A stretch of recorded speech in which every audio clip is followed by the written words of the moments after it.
ಚಂದ್ರಶೇಖರ್ ಅಂತ. ಚಂದ್ರಶೇಖರ್, ಯಾವ ಊರು ಇದು ನಿಮ್ದು? ಮಾಗಡಿ ರಂಗಪ್ಪನ ಪಾಳ್ಯ. ಯಾವ ತಾಲೂಕು? ಮಾಗಡಿ ತಾಲೂಕು, ರಾಮನಗರ ಜಿಲ್ಲೆ. ರಾಮನಗರ ಜಿಲ್ಲೆ. ನೀವು ಇದು ಅಗ್ರಿಕಲ್ಚರ್ ಮಾಡ್ಲಿಕ್ಕೆ ಅಂದ್ರೆ ರೈತ ಇದಕ್ಕೆ ಹೇಗೆ ಬಂದ್ರ? ಹಿನ್ನೆಲೆ ಏನು? ಮೊದಲು ನೀವೇನ್ ಮಾಡ್ತಾ ಇದ್ದೀರಾ? ಸರ್, ಮೊದಲು ನಾನು ಮಾಮೂಲಿ ಕಾಲೇಜ್ ITI ಮುಗಿಸ್ಕೊಂಡು ಟ್ರೈನಿಂಗಿಗೆ ಹೋದೆ. ಟ್ರೈನಿಂಗ್ ಮುಗಿಸ್ಕೊಂಡು ಒಂದು 2 years ಕೆಲಸನೂ ಮಾಡಿದೆ ಕಂಪ್ನಿನಲ್ಲಿ. ಕಂಪ್ನಿನಲ್ಲಿ ಮುಗಿಸ್ತೀನಿ, ಕೊರೋನಾ ಬಂತು. ಕೊರೋನಾದಲ್ಲಿ ಎಲ್ಲ ಕಂಪ್ನಿಗಳು ಬಿಟ್ಬಿಟ್ಟು ಬಂದರು. ಅಲ್ಲಿಂದ ಬಂದವನು ಊರಿಗೆ ಬಂದೆ. ಊರಿಗೆ ಬಂದು ಇಲ್ಲಿ ವ್ಯವಸಾಯ ತಂದೆಯವರು ದೊಡ್ಡಪ್ಪವರು ಎಲ್ಲ ಮಾಡ್ತಿದ್ರು. ಅವ್ರ ಜೊತೆನೇ ಹಂಗೆ ಕೂಡ್ಕೊಂತ ಮಾಡ್ಕೊಂಡದೆ. ಮತ್ತೆ ಕೆಲ್ಸಕ್ಕೆ ಹೋಗೋದಕ್ಕೆ ಇಂಟ್ರೆಸ್ಟ್ ಆಗಲಿಲ್ಲ, ಸಂಬಳ ಕಡಿಮೆ. ಇಲ್ಲಿ ಪ್ರಾಫಿಟ್ ನೋಡಿದೆ. ಆರ್ಗ್ಯಾನಿಕಲ್ ನಮ್ಮ ತಂದೆಯವರೆಲ್ಲ ಮಾಡ್ತಿದ್ರು. ಅವಾಗ ಸ್ಟಾರ್ಟಿಂಗ್ ಆರ್ಗ್ಯಾನಿಕಲ್ ಮಾಡ್ತಿದ್ರು, ಪ್ರಾಫಿಟ್ ಇತ್ತು.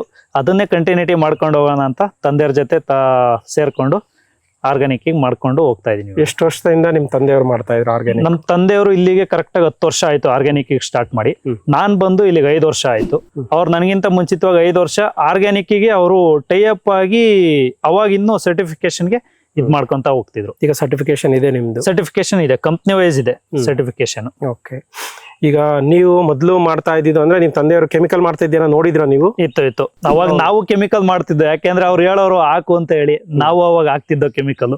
ಬಟ್ ಇವಾಗ ಅವರೇ ಹೇಳ್ತಾರೆ ಬೇಡ ಕೆಮಿಕಲ್ ಎಂತಕ್ ಬೇಡ, ಆರ್ಗ್ಯಾನಿಕ್ ಮಾಡೋಣ ಅಂತ ಹೇಳ್ಬಿಟ್ಟು ಅವರೇ ಆರ್ಗ್ಯಾನಿಕ್ ಬಂದ್ಬಿಡಿ. ಒಳ್ಳೆ ಬೆಳವಣಿಗೆ. ಯಾಕಂದ್ರೆ ಮಣ್ಣಿನ ಫಲವತ್ತತೆ ಉಳಿಸ್ತಾ ಇದ್ದೀರಾ ನೀವು. ಹೌದು. ಯಾಕಂದ್ರೆ ನಾವು ಕೆಮಿಕಲ್ ಅಂತ ಹೋಗಿದ್ರೆ ಮುಂಚೆ ಮಣ್ಣು ಉಳಿತಾನೆ ಇಲ್ಲ, ಮುಂದಿನ ಪೀಳಿಗೆಗೆ ಮಣ್ಣೇ ಇರ್ತಿಲ್ಲ. ಮೈನ್ ಆಗಿ ಮಣ್ಣಿನ ಉಳಿಸ್ತಾ ಇದ್ದೀರಾ. ಹೌದು. ಓಕೆ. ನಿಮ್ಗೆ ಆದಾಯ ತಗೊಂಡ್ರೆ ನಿಮ್ ಮೊದ್ಲಿದ್ದಕ್ಕೂ ಇದಕ್ಕೂ ಏನ್ ಡಿಫ್ರೆನ್ಸ್ ಏನ್ ಅನ್ಸ್ತಾ ಇದೆಯಾ? ನೀವು ಅಲ್ಲಿ ಹೊರಗಡೆ ಕೆಲಸ ಮಾಡಿ ಸಂಬಳ ತಗೊಂಡು ಉಳಿಸ್ತಾ ಇದ್ದಿದ್ದಕ್ಕೂ ಇಲ್ಲಿ ಕೆಲಸ ಮಾಡೋದಕ್ಕೂ ಏನ್ ಅನ್ಸ್ತಾ ಇದೆ ನಿಮ್ಗೆ?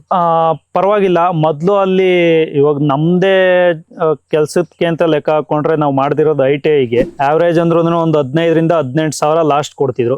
ಬಟ್ ಇಲ್ಲಿ ಇವಾಗ ನಾನು ಕರೆಕ್ಟ್ ಆಗಿ ಆರ್ಗ್ಯಾನಿಕ್ ಅಲ್ಲಿ ನಾವು ತರಕಾರಿ ಬೆಳೆದು ಆರ್ಗ್ಯಾನಿಕ್ ಕೊಡೋದ್ರಿಂದ ನಮಗೆ 10 ದಿವಸಕ್ಕೇನೆ 15,000 to 18,000 ರೂಪಾಯಿ ನಮ್ಗೆ ಸಿಗುತ್ತೆ. 10 ದಿವಸಕ್ಕೇನೆ ಅದನ್ನ ನಾವು ಲೆಕ್ಕ ಹಾಕೊಂಡ್ರೆ ತಿಂಗಳಿಗೆ ನಮ್ಗೆ 45,000 to 50,000 ರೂಪಾಯಿ ನಾನು ದುಡಿತಿದ್ದೀನಿ ಅನ್ನೋದು ಒಂದು ಇದು ಬರುತ್ತೆ. ಅದರಿಂದ ನಾನು ಆರ್ಗ್ಯಾನಿಕ್ ಮಾಡ್ಬೇಕು ಅಂತ ಹೇಳ್ಬಿಟ್ಟು ಇಲ್ಲೇ ಉಳ್ಕೊಂಡಿದ್ದೆ. ಏನೇನ್ ಕ್ರಾಪ್ ಮಾಡಿದಿರಾ ನಿಮ್ ತೋಟದಲ್ಲಿ? ಇಲ್ಲಿ ನಮ್ ತೋಟದಲ್ಲಿ ಇವಾಗ ಚೆರಿ ಟೊಮೊಟೊ ಇದೆ, ಬ್ರೋಕ್ಲಿ ಇದೆ, ರಿಂಗ್ ಬೀನ್ಸ್ ಇದೆ, ಹೀರೆಕಾಯಿ ಇದೆ, ಕ್ಯಾಬೇಜ್ ಇದೆ, ಪಡವಲ ಇದೆ, ಕುಂಬಳಕಾಯಿ ಇದೆ, ಬೂದ್ಗುಂಬಳ ಇದೆ. ಇಷ್ಟು ಬೆಳೆ ಇದೆ. ಸುಮಾರು ವೆರೈಟಿ ಮಾಡಿದಿರಾ ನೀವು. ಓಕೆ. ಬೀನ್ಸ್ ಅಲ್ಲಿ ನೋಡಿ, ನೀವು ಬೀನ್ಸ್ ಮಾಡಿದಿರಾ. ಈಗ ಬೀನ್ಸ್ ಅಲ್ಲಿ ನಿಮ್ಗೆ ಅಡಕೆ ಮರ ಇರೋದ್ರಿಂದ ಅದೊಂದು ಸಪೋರ್ಟಿವ್ ಆಗಿದೆ. ನಿಮ್ಗೆ ಮರ ಕಟ್ಟಂಗಿಲ್ಲ, ಅದರಲ್ಲೇ ಖರ್ಚು ಉಳಿತಾ ಇದೆ. ತುಂಬಾ ಪ್ಲಾನ್ ಮಾಡಿದಿರಾ. ಹೌದು. ಸೊ ಈಗ ಇದಕ್ಕೆ ನಿಮ್ಗೆ ಸಪೋರ್ಟಿವ್ ಯಾರಿದ್ದಾರೆ? ನಮ್ ತಂದೆ ಮತ್ತೆ ನಮ್ ದೊಡ್ಡಪ್ಪ. ಅಂದ್ರೆ ನೀವು ಫ್ಯಾಮಿಲಿ ಎಲ್ಲ ಫ್ಯಾಮಿಲಿನೇ ಮಾಡ್ಕೊಳೋದು. ಓಕೆ. ನೀವು ಬೆಳೆದಿ ತರಕಾರಿಗಳನ್ನ ಎಲ್ಲಿ ಕೊಡ್ತಾ ಇದ್ದೀರಾ? ಎಲ್ಲ ಆರ್ಗ್ಯಾನಿಕ್ ಪ್ರೊಡ್ಯೂಸರ್ ಕಂಪ್ನಿಗಳಿಗೆ ಕೊಡ್ತಿರೋದು. ಶಿವಗಂಗಾ ಆರ್ಗ್ಯಾನಿಕ್ ಆಗಿರ್ಬೋದು, ಸಹಜ ಆರ್ಗ್ಯಾನಿಕ್ ಆಗಿರ್ಬೋದು, ಸಾವಂದುರ್ಗ ಆರ್ಗ್ಯಾನಿಕ್ ಆಗಿರ್ಬೋದು. ಈ 3ಕ್ಕೆ ಮೇನ್ ಆಗಿ ಕೊಡ್ತಿರೋದು.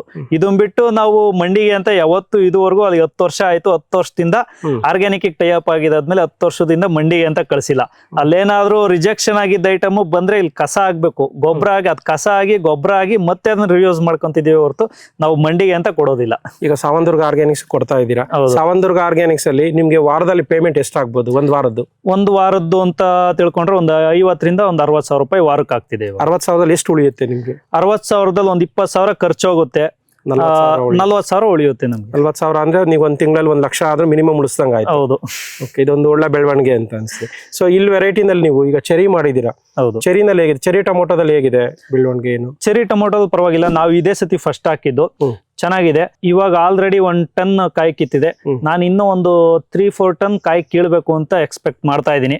ಇರೋದ್ರಲ್ಲಿ ರೈಟು ಪರವಾಗಿಲ್ಲ, ರೈಟ್ ಇದೆ, ಚೆನ್ನಾಗಿ ಬೆಳೆನೂ ಚೆನ್ನಾಗಿದೆ. ನೋಡಿ, ಟೊಮೊಟೊ 18 ರೂಪಾಯಿ, ಇದು 58 ರೂಪಾಯಿ ಇದೆ. ಸೊ ಅಲ್ಲೇ ಸುಮಾರು ಲಾಭ ಅನ್ನೋದಿರುತ್ತೆ. ಬಟ್ ಇದು ಅಷ್ಟೇ ಕೆಲಸ ಲಾಭದಾಯಕವಾಗಿದೆ. ಹೌದು, ಲಾಭದಾಯಕವಾಗಿದೆ. ಓಕೆ. ಇದು ಬ್ರೋಕ್ಲಿ ಮಾಡಿದ್ರಾ? ಬ್ರೋಕ್ಲಿನಲ್ಲಿ ಹೇಗೆ ಅನಿಸ್ತು ನಿಮ್ಗೆ? ಬ್ರೋಕ್ಲಿ ಪರವಾಗಿಲ್ಲ ಸರ್. ಲಾಸ್ಟ್ ಬ್ಯಾಚ್ ಒಂದ್ಸತಿ ಹಾಕಿದೆ. ಅಂದ್ರೆ ನಮಗೆ ಫಸ್ಟ್ ಟೈಮ್ ಅದು ಬ್ರೋಕ್ಲಿದು. ನಮಗೆ ಅದ್ರ ಬಗ್ಗೆ ಅಷ್ಟು ಗೊತ್ತಿರ್ಲಿಲ್ಲ. ಬಟ್ ಹೂವು ಇನ್ನೊಂಚೂರು ನಾವು ದಪ್ಪ ಆಗುತ್ತೇನೋ ಅಂತ ಹೇಳ್ಬಿಟ್ಟು ನಾವು ಕಾಯ್ತಿದ್ದೋ. ಬಟ್ ಅದ್ರದ್ದು ಬಡ್ಸ್ ಅಳ್ಬಿಟ್ಟು ಹೊಲ್ಟೋಯ್ತದು.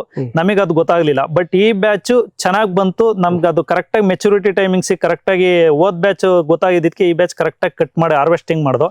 ಪರವಾಗಿಲ್ಲ. ಈ ಸತಿ ಹೆಂಗೋ ಇರೋದ್ರಲ್ಲಿ 88 ರೂಪಾಯಿ ಪ್ರೈಸ್ ಹಾಕೊಂಡ್ ಕೊಟ್ಟಿದ್ದಾರೆ. ಪರವಾಗಿಲ್ಲ, ಬೆಳಿಬಹುದು, ಚೆನ್ನಾಗಿದೆ. ಅದೇ ಕಲ್ತಿದ್ದು ಇವಾಗ ಒಂದ್ಸತಿ ಕಲ್ತಿದ್ರೆ ಈಗ ಪ್ರಾಕ್ಟೀಸ್ ಆಯ್ತು.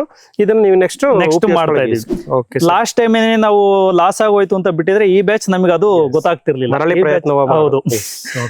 ಸರ್, ಇದ್ ಬಿಟ್ರೆ ಬೆಸ್ಟ್ ನೆಕ್ಸ್ಟ್ ಏನಿದೆ? ಈಗ ಬೀನ್ಸ್ ಎಷ್ಟು ಬರ್ತಾ ಇದೆ ಈರುಳ್ಳಿ ನಿಮ್ಗೆ ಇಳುವರಿ? ಸರ್, ಬೀನ್ಸ್ ಇವಾಗ ಕಡಿಮೆ ಇದೆ. ಯಾಕೆಂದ್ರೆ ಟ್ರಿಪ್ಸು ಮೈಟ್ಸು ಜಾಸ್ತಿ ಇರೋದ್ರಿಂದ ಅಡಿಕೆ ಗಿಡದಲ್ಲಿ ನೆಳ್ಳಿಗೆ ಮತ್ತೆ ಬಿಸಿಲು ಜಾಸ್ತಿ ಇದೆ. ಅದರಿಂದಾಗಿ ಸ್ವಲ್ಪ ಕಡಿಮೆ ಇದೆ. ಇವಾಗ ಒಂದು 500 kg ಕಾಯಿ ಸಿಕ್ಕಿದೆ, ಇನ್ನೂ ಒಂದು 500 kg ಸಿಗ್ಬೋದು ಅಂತ ಎಕ್ಸ್ಪೆಕ್ಟೇಷನ್ ಮಾಡ್ತಾ ಇದೀವಿ.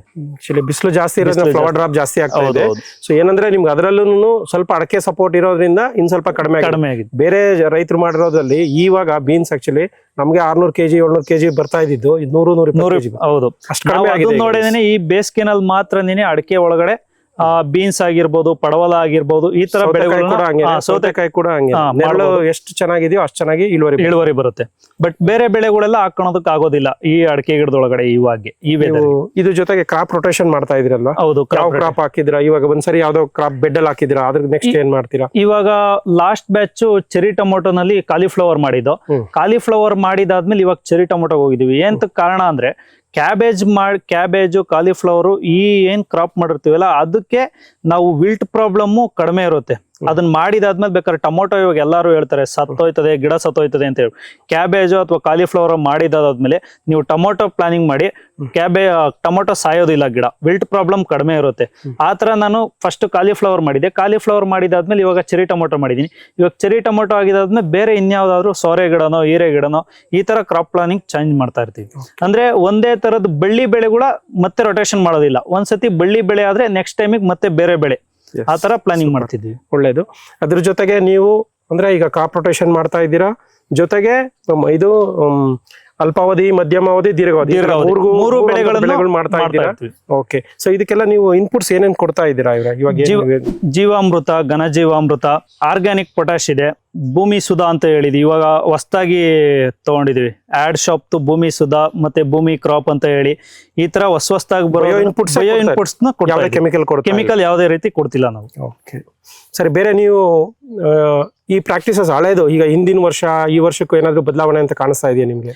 ಪರವಾಗಿಲ್ಲ ಸರ್. ಅಂದ್ರೆ ಹೋದ ವರ್ಷಕ್ಕೆ ಕಂಪೇರ್ ಮಾಡ್ಕೊಂಡ್ರೆ ಈ ವರ್ಷ ಪರವಾಗಿಲ್ಲ.